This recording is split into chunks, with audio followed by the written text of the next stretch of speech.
British Advanced Pain Clinic, Noppimayam Surgery Duram. For appointments 9155 15563.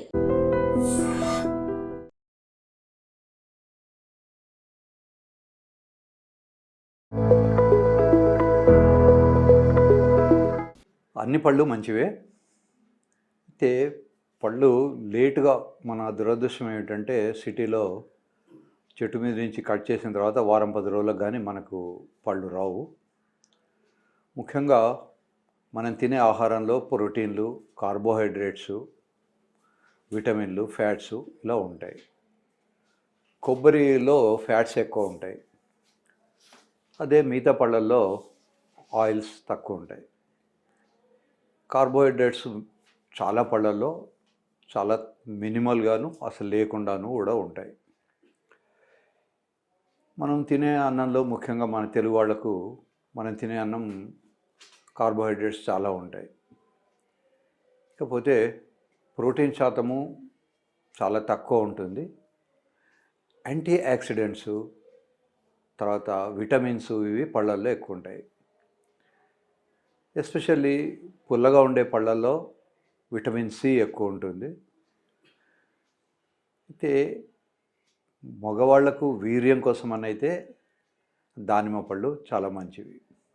అట్లని చెప్పి మిగతా పళ్ళు తినకూడదని కాదు. ఏ సీజన్లో ఏ పండు లభ్యమైతే ఆ పండు తినండి. సాధ్యమైనంత వరకు ఫ్రెష్గా తినండి. చాలా రోజుల తర్వాత ఫ్రిడ్జ్లో పెట్టుకున్నవి తింటే ఆ పళ్ళల్లో కావలసినటువంటి విటమిన్లు అవన్నీ కూడా తగ్గిపోతాయి. సో మనం అనుకుంటాం యాపిల్ ఎర్రగా ఉంది కదా, చాలా గొప్పది అని. యాపిల్లో కార్బోహైడ్రేట్ పార్ట్ ఎక్కువ ఉంటుంది. మనకు తెలుగు రాష్ట్రాల్లో మనకు కార్బోహైడ్రేట్ అవసరం ఉండదు, ఎందుకంటే మనం తినే తిండిలోనే కార్బోహైడ్రేట్ చాలా ఉంటుంది. సో యాపిల్ పళ్ళు తప్ప ఏది తిన్నా బెస్టే. అందులో దానిమ్మ పళ్ళు శ్రేష్టమైనవి. ముఖ్యంగా ప్రెగ్నెన్సీ ఉన్నవాళ్ళు, అది ఎర్లీ ప్రెగ్నెన్సీ ఉన్నవాళ్ళు మాత్రమే పపాయ తినకూడదు. దాంట్లో ఒక రకమైన ఎంజైమ్ ఉంటుంది, దానివల్ల అబార్షన్స్ వస్తాయి. మగవాళ్లకు ఈవెన్ పపాయ తిన్నా తప్పులేదు. షుగర్ ఉన్నవాళ్ళు పండు తినకుండా కాయగా ఉన్నప్పుడే తినాలి. పండితే పండులో ఫ్రక్టోజ్ అనే ఒక రకమైన షుగరు ఎక్కువ ఉంటుంది. అందుకోసమని షుగర్ ఉన్నవాళ్ళు పూర్తి మగ్గకముందే తినాలి. అందరికన్నా easiest, every day available, throughout year available cheap పళ్ళు ఏమిటి అంటే అరటిపళ్ళు. అరటిపళ్ళలో కూడా చాలా మంచి విటమిన్లు, కావలసినటువంటి ఎంజైమ్స్ ఉంటాయి. కేవలం ఎగ్జాటిక్ ఫ్రూట్స్, బయట దేశం నుంచి వచ్చినవి మాత్రమే గొప్పగా ఉంటాయి అనుకోవడం పొరపాటు. సో అన్ని ఫ్రూట్స్ మంచివే. ఎస్పెషల్లీ దానిమ్మ పళ్ళు తింటే దానివల్ల ఆరోగ్యం ఉంటుంది. మనము పళ్ళు ఎన్ని తినాలి ఒక క్వశ్చన్. కనీసం రోజుకు ఒకటి చొప్పున తినండి. పళ్ళతో పాటు ఎక్సర్సైజ్ అనేది చాలా అవసరం వీర్యానికి. కనుక ఫిజికల్ ఎక్సర్సైజ్, శరీర శ్రమ, any aerobic exercise, something related to running, jumping, skipping, ఇట్లాంటి స్విమ్మింగ్, ఇట్లాంటివి ఏమైనా చేయాలి. అన్ఫార్చునేట్లీ సొసైటీలో ఎవరికి టైం ఉండట్లేదు. ప్రతి వాళ్ళు కూడా దాన్ని ఫుడ్తో కాంపెన్సేట్ చేద్దాం అనుకుంటున్నారు. తర్వాత పళ్ళల్లో కెమికల్స్ కంటామినేషన్ బాగా పెరిగిపోయింది. మనం అరటిపళ్ళు తెచ్చుకుంటాం అనుకుంటే వాటిని సమ్ కార్బైడ్లోనో దేంట్లోనో ముంచుతారట. అందుకని అది చూడడానికి మనకు చాలా గొప్పగా కనబడ్డా దాని లోపల ఏమైతే ఎంజైమ్స్ ఉండాలో అవన్నీ ఉండకపోవడమే కాకుండా ఈ కెమికల్ కూడా మన శరీరంలోకి వెళ్తుంది. అట్లాగే మనం కూరగాయలు కానీ పళ్ళు కానీ ఏవి తెచ్చుకున్నా కనీసం ఒక 1 అవర్ నీళ్ళలో నానబెట్టాలి. ముఖ్యంగా గ్రీన్ బఠానా ఉంటుంది. ఈ బఠానీలు చాలా గ్రీన్గా, చాలా అట్రాక్టివ్గా కనబడతాయి. ఇంటికి రాగానే మనం ఓ బకెట్లో వేసి పెడితే బకెట్ మొత్తం కూడా గ్రీన్ కలర్ అయిపోతుంది. ఇలా కెమికల్ కంటామినేషన్ లేని ఫ్రూట్స్ తీసుకోవడం మంచిది. అన్ఫార్చునేట్లీ అవి దొరకడం కూడా చాలా ఇబ్బంది అవుతుంది. మామిడి పళ్ళు కూడా ఒకప్పుడు ఇళ్లలో మాగబోసేవాళ్ళు, ప్రస్తుతం దాన్ని ఏదో కార్బైడ్ లాంటిది పెట్టేసి తీస్తున్నారు. సో ప్రతి పండు మంచిదే. సాధ్యమైనంత వరకు ఈ కెమికల్ కంటామినేషన్ రాకుండా చూసుకోవాలి. ముఖ్యంగా chemicals are dangerous to the sperms. DDT అనే ఒక chemical government of India world health organisation advise malaria eradication programme అనే ఒక ప్రోగ్రాంలో మొత్తం దేశమంతా కూడా డిడిటి స్ప్రే చేశారు. ప్రపంచంలో కూడా అన్ని దేశాల్లో స్ప్రే చేశారు. అన్ఫార్చునేట్లీ మలేరియా ఇంకా ఉంది, దోమలు వెళ్ళిపోలేదు, మలేరియా వెళ్ళిపోలేదు.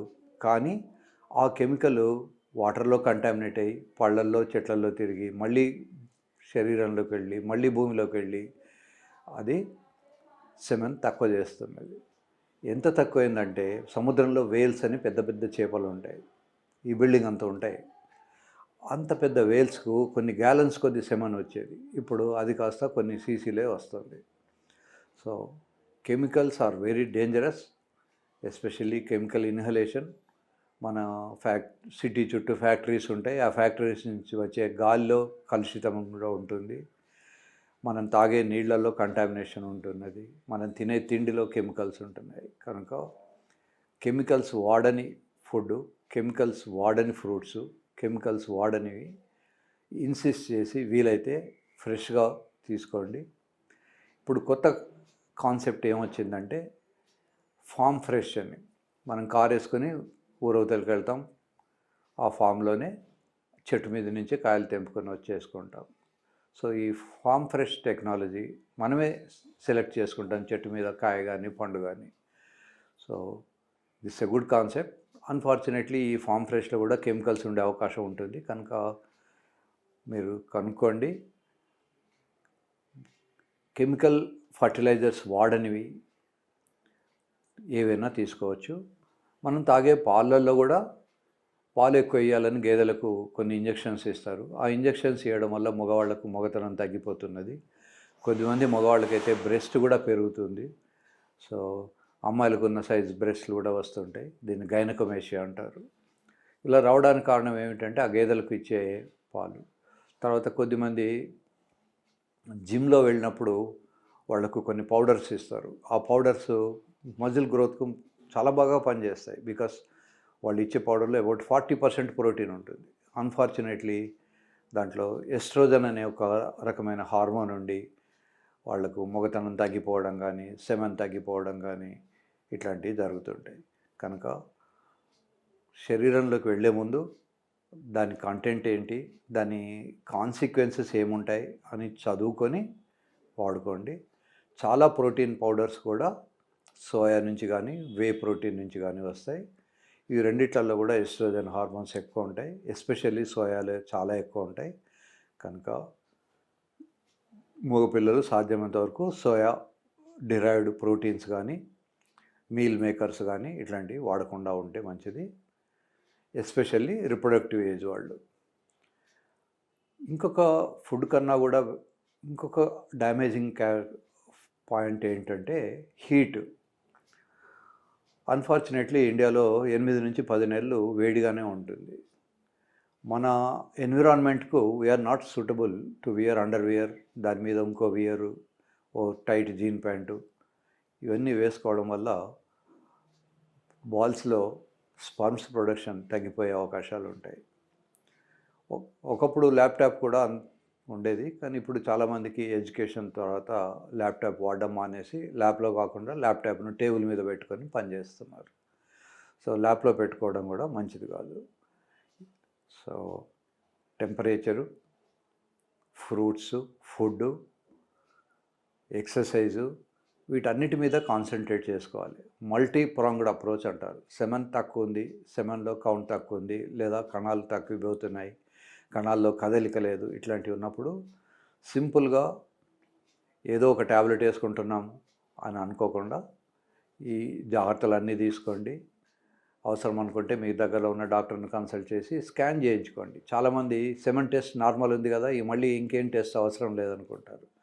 స్కాన్ చేస్తే మనకి ఏమైనా వెరికోసిల్ లాంటిది ఉంటే తెలుస్తుంది. ఆ వెరికోసిల్ కూడా కరెక్ట్ చేయకపోతే కూడా quality of sperms Rao, pregnancy వచ్చే అవకాశాలు తగ్గి ఉంటాయి వెరికోసిల్ ఉన్న వాళ్ళకు. కనుక ఫుడ్తో పాటు ఈ జాగ్రత్తలన్నీ తీసుకోండి. ఇంకా ఏమైనా డౌట్స్ ఉంటే ఛానల్కు రాయండి. మీ ఐడెంటిటీ బయటికి రాదు. మన మిత్రులు మీ క్వశ్చన్స్ అడుగుతూ ఉంటారు.